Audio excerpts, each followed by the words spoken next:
As the non-tortilla throwing Texas Tech Red Raiders look to take the lead in the series, the Oklahoma State Cowboys are looking to channel that 2005 kind of feeling.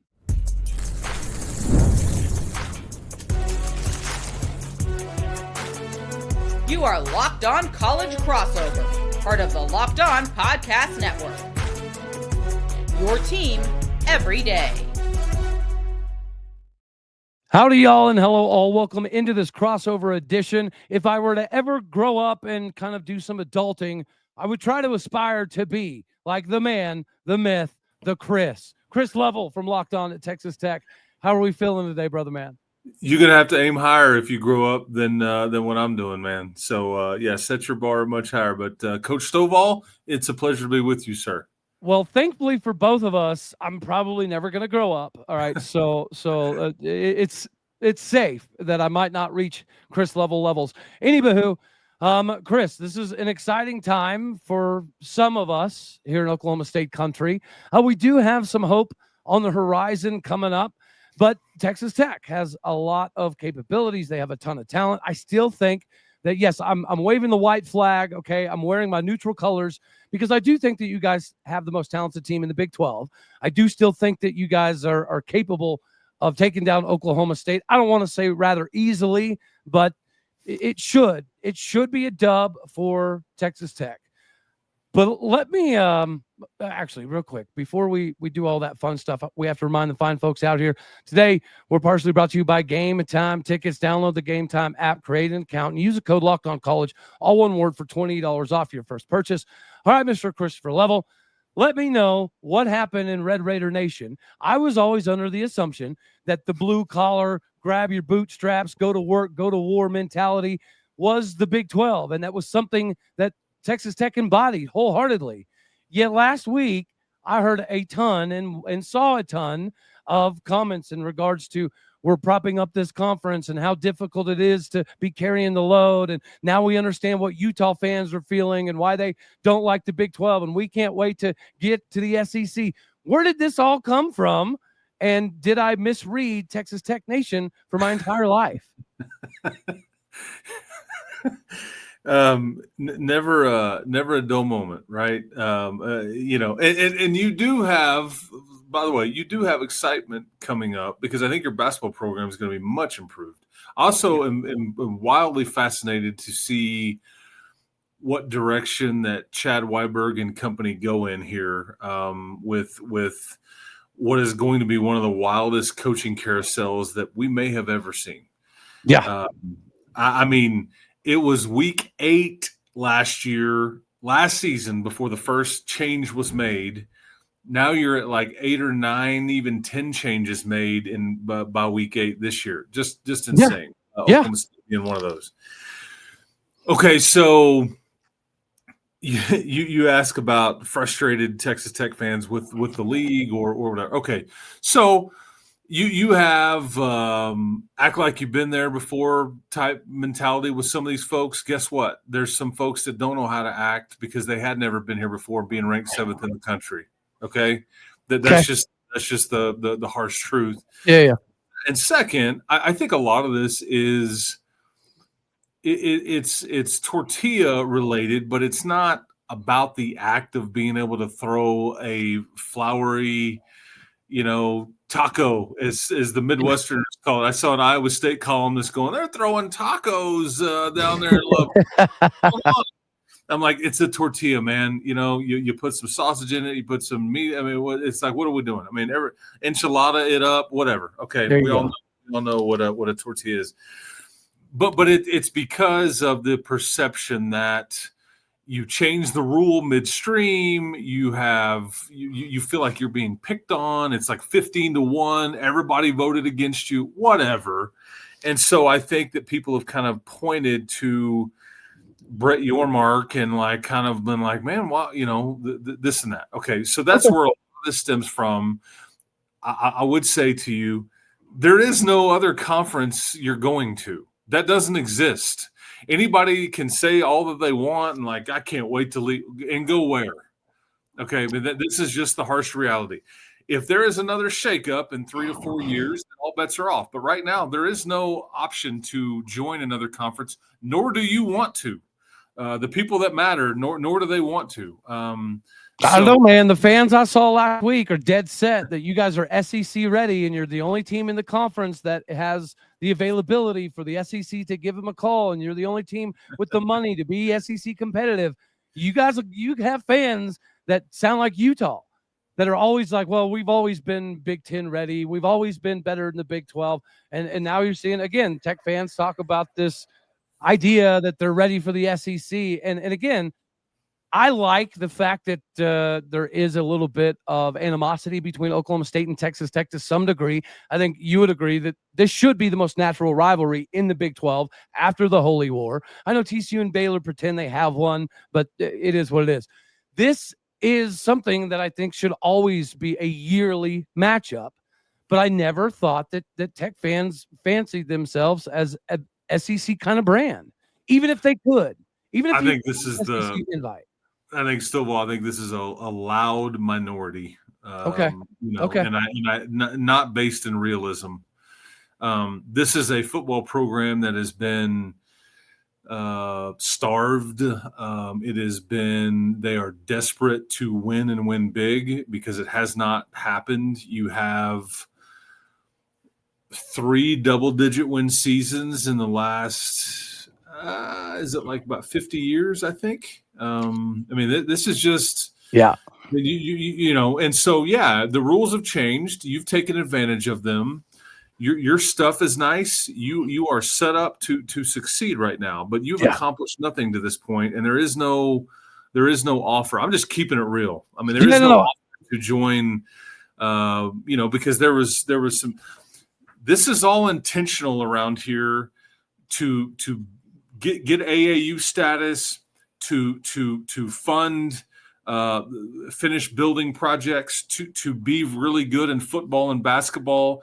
There's some intentionality here without a doubt, because there's fear that if there is another shakeup, you do want to be attractive. You do want to make sure you're a part of the have as opposed to the have not. Yeah.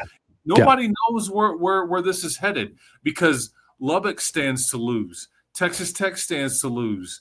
The whole thing. So that's why things are the way they are. So I hate that some have come across as like holier than thou, because that's just not based in reality, in my opinion. Well, Chris, I'm very glad that I asked you, because your answer actually does give me a little bit of peace of mind that Texas country hasn't gone completely off their roster. No, because they're just passionate. They're just really passionate, kind of like the dudes in section shirtless 201 or whatever it is. 31, yes, sir. And you know what, dude? They actually officially in the stadium renamed that section to No Shirty 1, and they've even got the sign up. It's wonderful. And then we got the banana peel stuff. Yes. And it's funny that Baylor has a good football team and they can't fill out their stadium. We have a horrendous football team and we're still packing 55K in Boone. You talked about you're starving for that crescendo moment that Tech fans have always wanted, like a 12-1 style of season. Oklahoma State's just craving AW, which I do think that we're going to get, because we're about to get some help. So let's kind of talk about some of the players to watch. But real quick, Chris Level, the series is tied 24-24.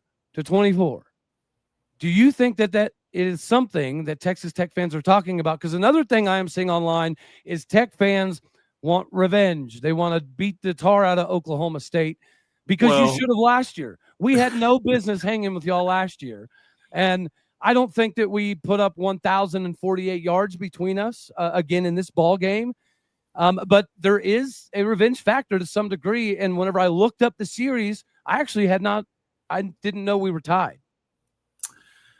So, I've endured a 66-6 beating at the hands of Oklahoma State when I was doing the radio broadcast and the sideline stuff, which I'm doing now.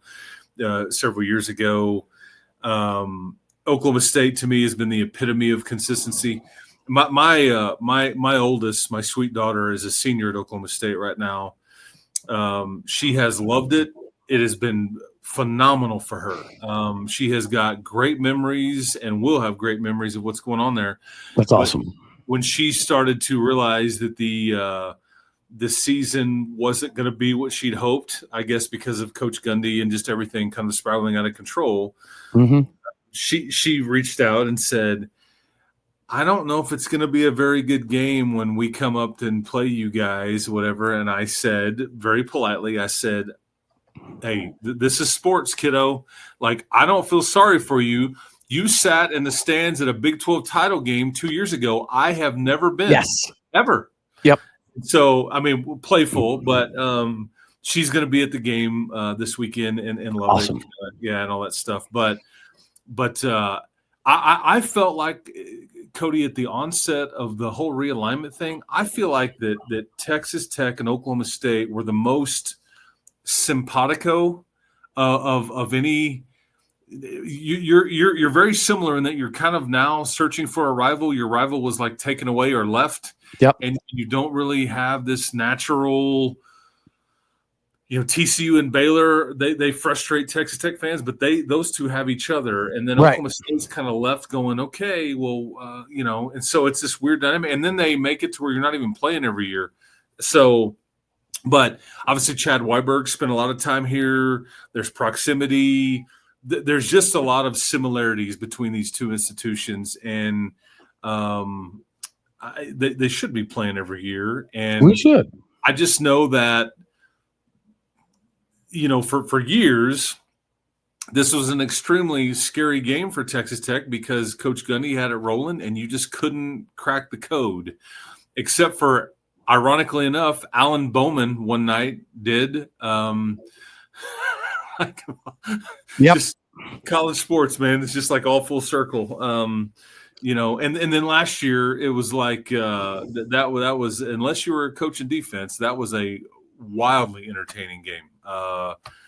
Jalen Conyers and Taj Brooks were high-fiving on the way to the end zone, and then it's like, okay, now boys, go get us a stop, and you barely could. You barely could. Well, wild minds think alike, Chris, because I was actually going to segue us into the ad in segment 2 by saying you did give us Alan Crawdaddy Bowman, which I think we're appreciative of, right? But he took you to a title game. He did.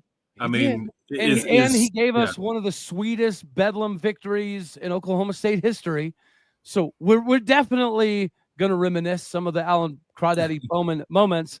But thankfully for Oklahoma State, we've got some players and some help on the way. Before we get to that, we got to remind all of you fine folks out here, it's about driving the right experience. Mazda crafts cars for those who do more than just simply move. They deliver confidence with every single ride, giving you more IIHS Top Safety Pick awards than anyone since August 2025. From the footwork to the breath work, when the athletes sweat every single detail, you get the best experience. Mazda brings you that best experience. You can make everyday drives feel like an exhilarating experience with the smooth handling and the intuitive controls. With all-wheel drive standard in almost every crossover SUV, you can drive with confidence through almost every single season. So like some of our players that sweat every detail, Mazda does as well, because when you make every move count, impossible then becomes irrelevant. Get with Mazda today. Go check out a Mazda today so you can move and be moved by Mazda. Not so fast, my friends. If you ain't driving, you need to be rocking and rolling with them Lamborghinis you got underneath you, and Peloton can help you with that. They are shaping the future of fitness with the brand new Peloton Cross Training Tread Plus, powered by Peloton IQ. This is their most advanced equipment yet, designed to give you real-time guidance and endless ways to move. Whether you're running, lifting, or cross-training with your favorite instructors, this is the training that has been reimagined.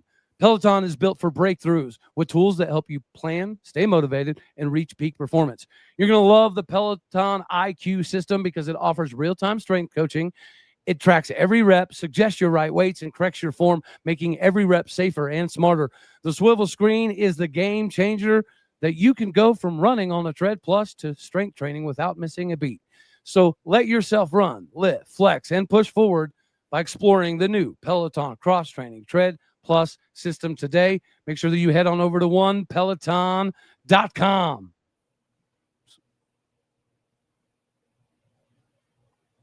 All right. Now we get to jump into segment 2 here. Oklahoma State has had a tumultuous quarterback scenario popping up, and I'm happy to announce to all Oklahoma State country, Haas Haney is making his return. Unfortunately, it won't be for this ball game, so we will likely see Sam Jackson V back there. The former wide receiver has been an adequate quarterback, right? I'd say that he's been a better representation of the position, unfortunately, than Zane Flores. But on top of that, you have to look at Rodney Fields, put up 163 yards rushing this previous week against what I think is a pretty good Cincinnati ball club.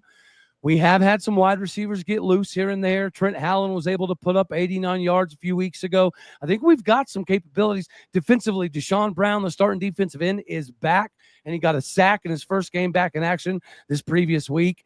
I think we've got enough layers to give you guys some problems, especially if we don't know if it's going to be Baron Morton. We don't know if it's going to be Will Hammond, right? Shout out to K-State fans out there. Well, or Ohio State fans, as it would be. Yeah, then that's national championship winner Will Howard. That's right. Yeah. I wonder if they're kicking themselves for letting Will Howard go, like you guys were kicking yourselves for letting Crawdaddy Bowman go. Well, it's funny you mentioned that, because like Oklahoma kicked Dylan Gabriel out of the crib, and didn't really work. Around here, it was you really did kick out Tyler Shuck for Baron Morton. He went to Louisville and was ended up being a second-round pick. But yeah, the quarterback situation there. Let me ask you this way: Haas Haney doesn't get hurt. Is Mike Gundy still the coach? It's very possible. I that's what I think. I mean, Haas Haney, Alito High School, I'm extremely familiar with it. I grew up in the Metroplex. I worked for a school district in Lubbock. They had played in the playoffs against Alito. I'm very familiar with Haas Haney and his whole recruitment and all the things. He's a dude. He's a guy that makes something of nothing, and he's just got this intangible to him. And he was kind of doing his thing until his foot was injured. And I just wonder if, had that injury not occurred and he's still rolling along, if Mike Gundy's not still the head coach. I don't know. Well, the reason I say that it's very possible is because the beginning of the season, the offensive line was, I don't want to say a disaster, but it wasn't very good. And I think that you can equate some of the injury issues we've had at quarterback to the instability with the offensive line. But Chris Level, the last 3 ball games, the offensive line is actually gelling and they're getting better. And again, last week we had a 163-yard rushing running back, which we haven't had since Ollie Gordon. And if you factor in that the offensive line is gelling and they're coming together, if you have a quarterback that is an X factor that takes out the numerical advantage that the defense currently has on Oklahoma State, that does change the entire dynamics of the offense.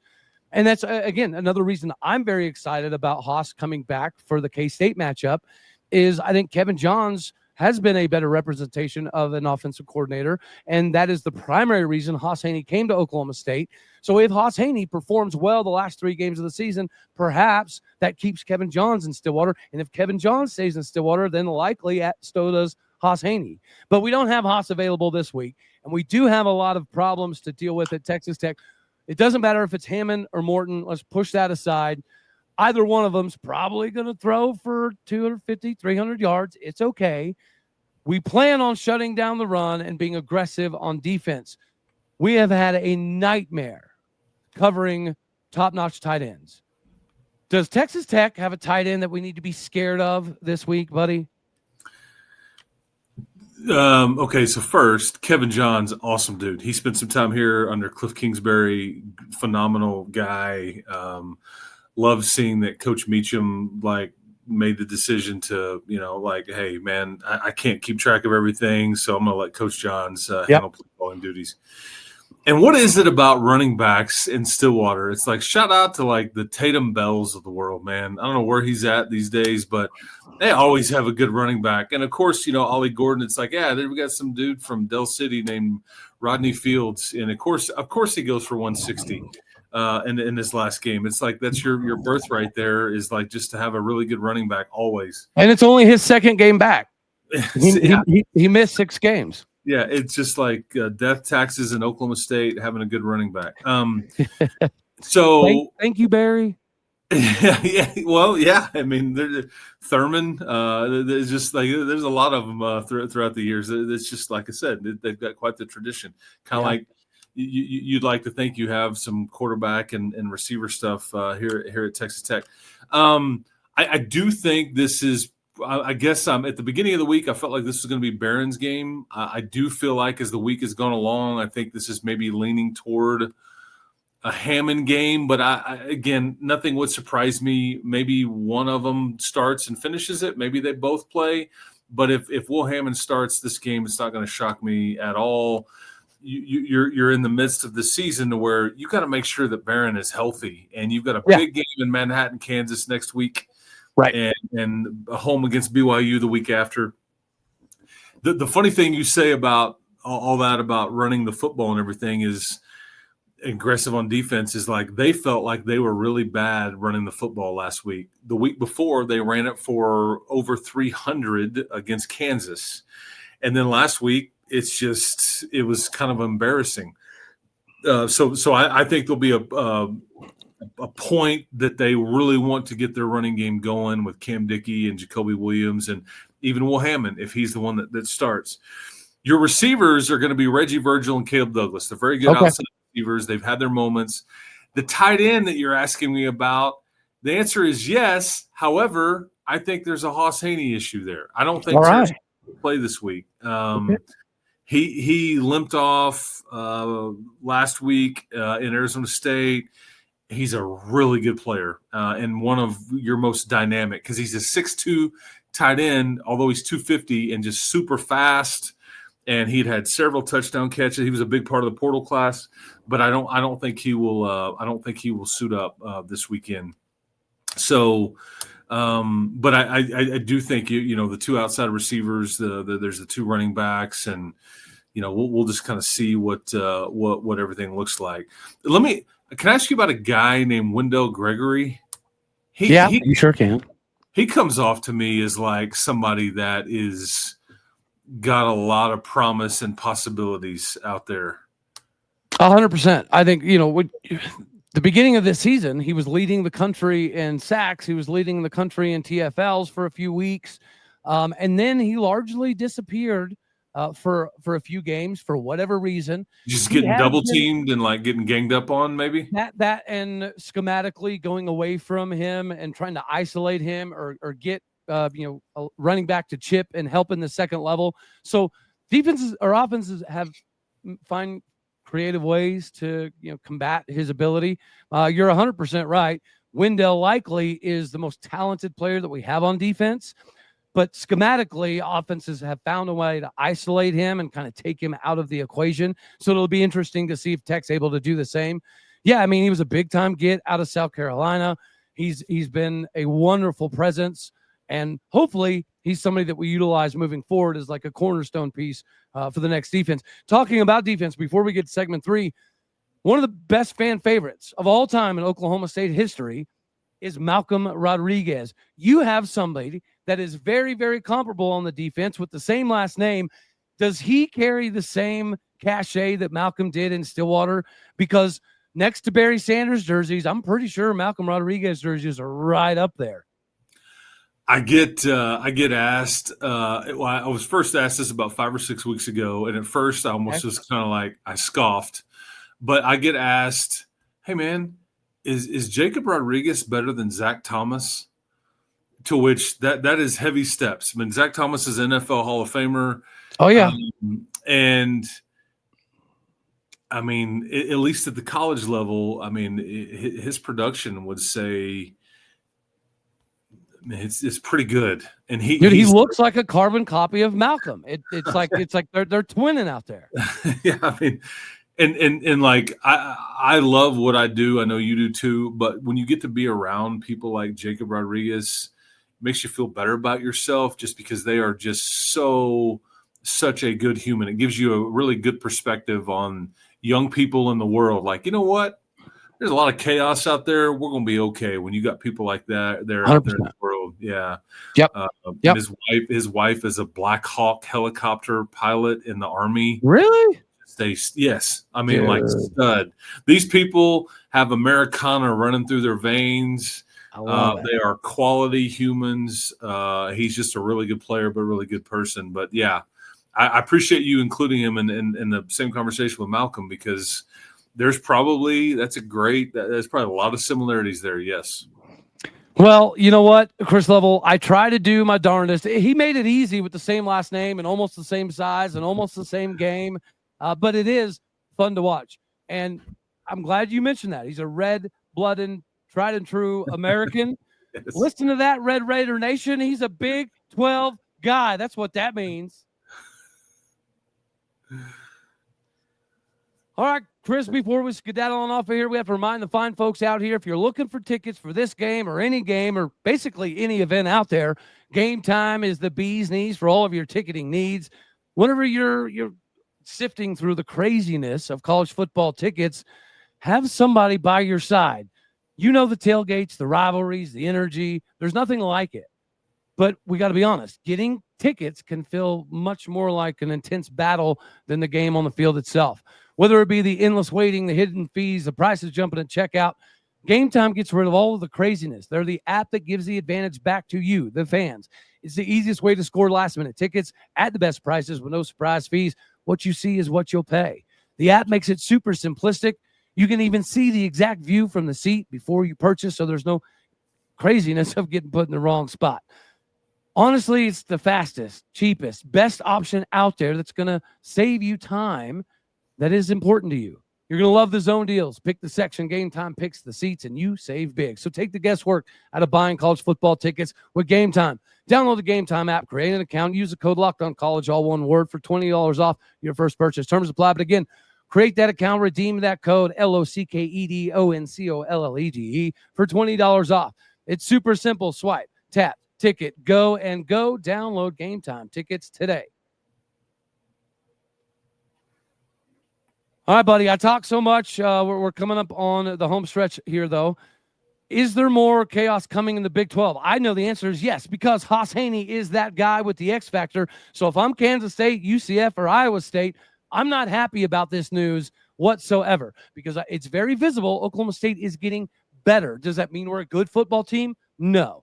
Does it mean that we have the potential to upset somebody? Yes. Well, remember 2005, Mr. Christopher Level, where the Texas Tech Red Raiders roll into Oklahoma State with a number 23 ranking, and we were like 1-7, and we got the dub. I learned my lesson, right? That was the first time in my life I bet against Oklahoma State, and I remember sitting in my college dorm room watching this thing transpire and losing money because we won a football game. Is there a feeling in Lubbock after this loss to ASU? Is there going to be a little bit of a hangover, or do you guys think that you're going to be able to hammer us down and get some of that 66-6 revenge back? Yeah, that was a 05. That was a Cotton Bowl team, I think, that year. Cody Hodges quarterbacked team. I think they went to the Cotton Bowl that year and lost 13-10 to Alabama in the Cotton Bowl, which was coached by Mike Shula at the time. That's been many years. Yeah, but you're making these Miami Dolphins connections, I see. Yeah, that's right. 9-2 regular season, but yeah, one of those L's came in Stillwater. That's why I said, man, Oklahoma State was always just for a couple of decades. It's always just a tricky one for you. I think that, okay, so this is a very old team here. Part of that is because of who you have back, and then the Jacob Rodriguez types, and then I think they added a lot of the portal guys are a lot of older guys. And what's fascinating about this portal class is there's not a lot of Power 4 guys that you added. These are all like group of 5 players. This is uncharted territory for a lot of them. Okay. That's why I think it was easy for Coach McGuire to get them to buy in and be hungry and be motivated. This is the biggest place they've played at. The crowd they've played in front of. I had a player say the other day in an interview I was doing with him, bro, I hadn't been ever ranked before, much less 7th or whatever they were before they went to Arizona State. So I think they feel like very, very hungry still, motivated, because I think that there's a thought here. You have to win out. If you want to control your own destiny, you're going to have to go 11-1 if you want to get to Arlington, just because of the Cincinnatis and the BYUs, and now Arizona State has the tiebreaker over you. And so I don't know if I get the sense that Arizona State could beat you twice, which is kind of what you're asking me here. And is there a hangover? Just because they can't afford that. If that's what happens, then this isn't the team that everybody thought. The national folks thought, the fans thought. This isn't the program that you thought at all. So I'm not saying it will be that you'll cover the number or whatever, but I do think you'll play well, and there will be a point to trying to get back and being able to run the football and to get your receivers going, because last week was a struggle. Arizona State was good. They were on point. They were motivated. And so we'll kind of see what it looks like. But well, thankfully, losing to the defending Big 12 champion is probably not going to be held against y'all a whole lot if you do, in fact, win out. But as I've been saying on the squad show, anybody, you better not let Oklahoma State beat you, because that's like letting Tulsa beat you. And I can tell you from experience, losing to Tulsa is not a fun feeling, buddy. And that's where we are right now. We're the Tulsa of the Big 12 until Haas Haney comes back. That is. Yeah. Well, and there'll be plenty of people that are playing spoiler here. That's just the way this thing works, man. Kansas, the old red shiny glass slipper or whatever fit on Kansas's foot last year repeatedly down the stretch, and they were ruining everybody's season. So you know the deal. And but yeah, this was fun to do, man. And there's more chaos coming. This is an awesome league. There's still 5 to 6 weeks left of this deal. Basketball's about to get going. It's about to be a really fun time of year, man. But Stovall, I appreciate your positivity in life, man. I admire it. Your quality peeps, and you were very kind to host us today. Dude, you are the consummate professional. Like I said, if I ever grow up, I might be, a Chris Level 2.0, but thankfully, likely not going to happen. I greatly appreciate your time, buddy. There's a reason that when I have, an important question in regards to the business, you're the primary dude that I reach out to. So I appreciate your time, and thank you for rocking and rolling on here. My name is Cody Stovall with obviously Locked On Oklahoma State. That is Chris Level, Locked On non-tortilla throwing Texas Tech. And I think that the Cowboys do keep it close to the spread, but I have 41-21 tortilla Reckham Tech getting this thing done. And I'm okay with it, man. I just want to continuously see improvements, and that's what we've seen. Since firing Mike Gundy, every week we found something positive to look forward to when we couldn't say that previously. So at least we're making improvements. If we can make enough improvements by the time Hosseini comes back, I do think that we're going to be exactly what you just mentioned, a spoiler in this league. And I know Kansas State's not exactly in the running for the title, but you know who is? Iowa State. And you know who comes to Boone the last game of the season? The mighty Cyclones. And I guarantee you Hosseini has that thing circled right there too, because he's got to make a little bit of a statement. He looked very good in his limited time before the injury, but this is a good moment for him as well to kind of put himself on display. All right, buddy. That's enough of me yelling into this fancy little microphone here. I appreciate what you do. Everybody out here, go hit the like button if you liked it, dislike if you didn't. That's okay too. More importantly, share, comment, and subscribe. All of our podcasts and people out there, you are everything that makes this work. We appreciate what you do, so go do what you do. Hit the stars. Leave some reviews. I don't know what your sign-off is, Mr. Level, but mine is God bless, go Pokes, and later, taters. Keep hope alive. Oh, there you go.